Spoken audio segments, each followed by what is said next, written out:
10 Down WJ presents Echoes of the Night. In a forgotten corner of the city, where the streetlights flickered like dying stars, a community struggled to breathe. Cracked sidewalks led to crumbling buildings, and the air hung heavy with despair.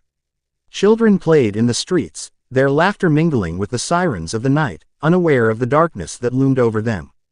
This was a place where dreams were buried beneath the weight of survival, and every day was a battle fought with scars and shadows. Nina was 12 when she first understood the price of survival. Her mother, Maria, had always been a fighter, but the world had worn her down to a shadow of her former self.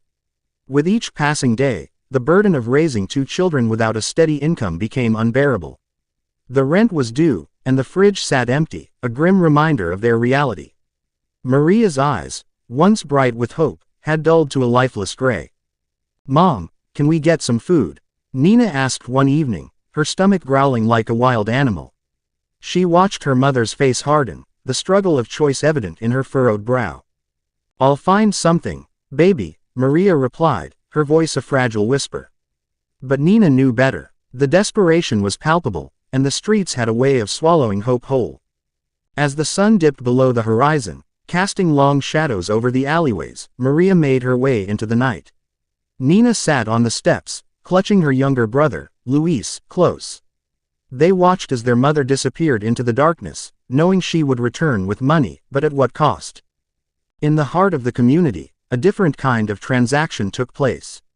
Here, survival was measured not in hours worked or skills learned, but in the desperate exchanges that filled the void left by opportunity. Women sold their bodies, men offered their souls, and the children learned to navigate this twisted world at an alarming rate. Nina had seen it all. The older girls, with their painted faces and high heels, prowled the streets like predators, searching for their next meal. She watched as they engaged with men who wore desperation like a badge of honor. For every dollar exchanged, a piece of their dignity was sacrificed, and Nina felt the weight of their choices pressing down on her young heart. "Don't look, Nina," a voice whispered behind her. It was Tasha, a girl from school who had seen things no child should witness. "You'll get used to it. You have to." But Nina didn't want to get used to it. She wanted to scream, to run, to escape the suffocating grip of her reality. Yet, the pull of survival was strong, and as the days turned into weeks, she found herself drawn into this dark underbelly of existence. On one fateful night, after her mother had come home with a handful of crumpled bills and the smell of cigarette smoke clinging to her clothes, Nina made a choice. She followed her mother, stepping into the unknown. The streets glowed with a sickly light, illuminating the faces of those who had long since surrendered to their desires. "Mom, can I help?" Nina asked, her voice trembling with uncertainty. Maria turned to her, shock etched across her features. "No, baby, you don't understand. This isn't a life for you." But Nina did understand. She had watched as her mother traded her body for scraps, and the thought of being hungry was more terrifying than the thought of selling her soul. The nights turned into a blur of faces and bodies entwined in a dance of desperation. Nina learned quickly. She watched the other girls, mimicking their movements, their laughter masking the pain that lay beneath. She learned to flirt, to entice, to survive. Keep going, she heard the men say, their breaths heavy with lust. The words became a mantra, a rhythm that pulsed through the air as bodies collided in a chaotic frenzy. Nina lost herself in the darkness, her innocence stripped away piece by piece until all that remained was the raw instinct to survive.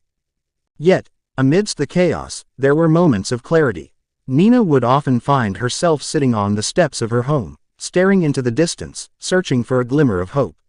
She remembered the stories her grandmother used to tell, tales of strength and resilience. "You are more than your circumstances," her grandmother would say. "You are a warrior." But the world around her painted a different picture.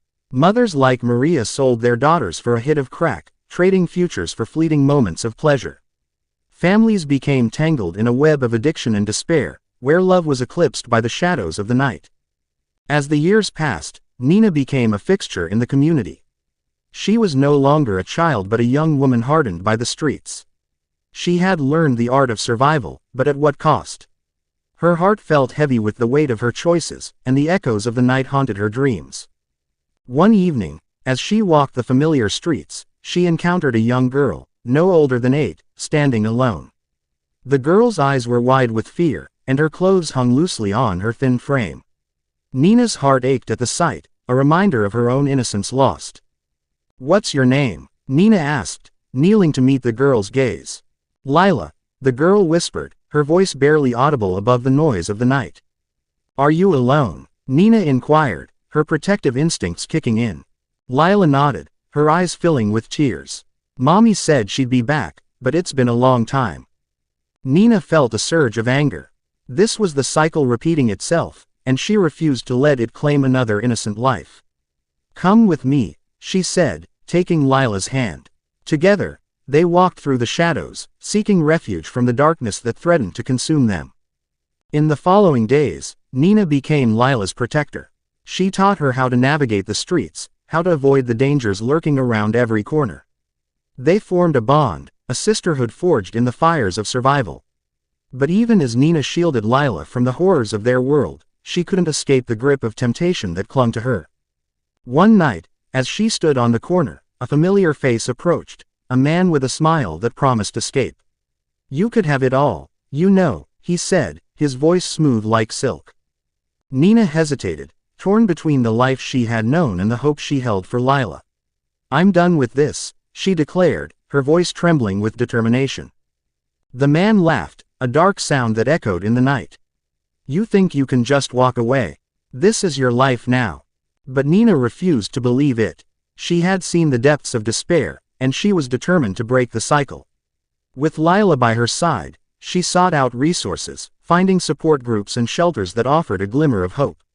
They learned about self-worth, about healing, and about the power of community. As they walked the path to recovery, Nina found her voice. She spoke out against the injustices that plagued their community, sharing her story with others who had faced similar struggles.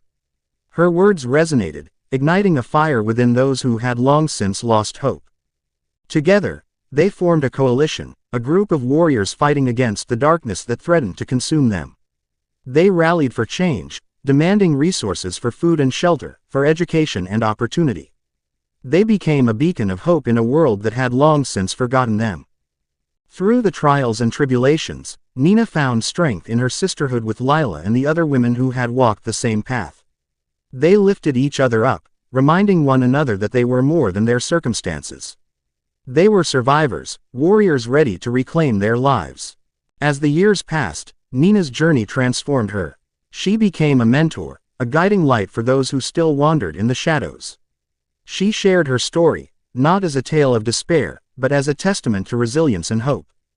And in the heart of the community, the echoes of the night began to fade. The laughter of children filled the air once more, a reminder that even in the darkest of places, there was always a flicker of light waiting to be ignited. Nina stood at the forefront of this change, a warrior who had fought against the darkness and emerged victorious. She had broken the cycle, and in doing so, had created a path for others to follow. Together, they would rewrite their story, one of strength, hope, and unbreakable bonds. As she looked back on her journey, she understood the power of love and community. They had woven a tapestry of resilience, a testament to the strength that lay within each of them. And as she walked hand in hand with Lila, she knew that together, they had conquered the night. In the end, they emerged not just as survivors, but as champions of change, reclaiming their narrative and illuminating a path for future generations. The echoes of the night would forever linger, but they would no longer be defined by them. For in the heart of darkness, they had found their light. 10 Down WJ, where creativity meets impact. 10 Down WJ, ENT